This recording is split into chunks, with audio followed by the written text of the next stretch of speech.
People are saying that this movie is so disturbing that people were walking out of screenings. A movie almost too unbearable to get through. And I don't think that they're wrong. This is an incredibly vicious film to get through. This is 2018's The Nightingale, and it was directed by Jennifer Kent, the same person who brought us the fantastic horror movie The Babadook. It's a historical revenge film, I guess, and I genuinely think that this is harder to watch than a lot of horror movies. So the movie is set in 1825 and it takes place in Tasmania. So the film follows Claire, a Irish convict who is living under the control of a British officer.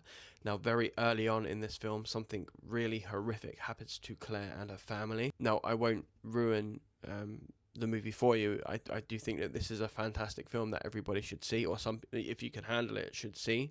But the sequence basically involves essay and brutality involving a young child. And Jennifer Kent doesn't give you anywhere to hide from it. This movie isn't interested in making violence entertaining, and because of that, there's no horror score or flashy editing. It just shows you. The film is interested in making violence feel like violence, and I think that that's what makes this film so hard to watch. After this happens, Claire travels across Tasmania looking for the men responsible, and she's accompanied by this Aboriginal tracker called Billy. And this is where you might expect The Nightingale to turn into your traditional revenge story.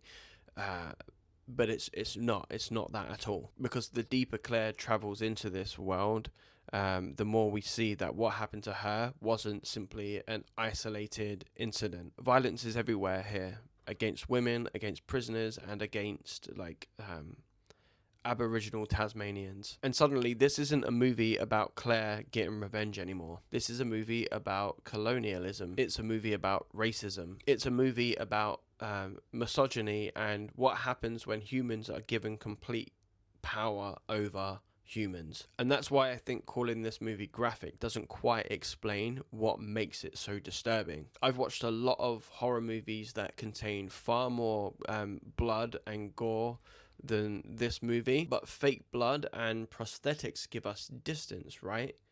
The Nightingale doesn't. This movie makes violence feel human, and I think perhaps the most powerful message in this movie is that revenge won't heal you, it won't fix your trauma, and that violence just causes more violence. And while The Nightingale might technically not be a horror movie, it understands horror a hell of a lot better than a lot of horror movies do.